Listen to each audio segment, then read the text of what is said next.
রসুনটা ভিনিগার দিয়ে পিষে নিচ্ছি।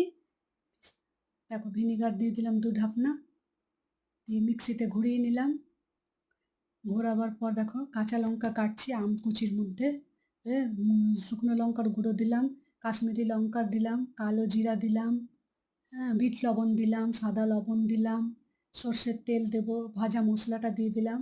এরপরে সর্ষের তেল দেবো, রসুন বাটাটা দেবো। এই যে সর্ষের তেল দিলাম, দিয়ে ভালো করে মাখাবো। এই যে চিনিও দিয়ে দিলাম।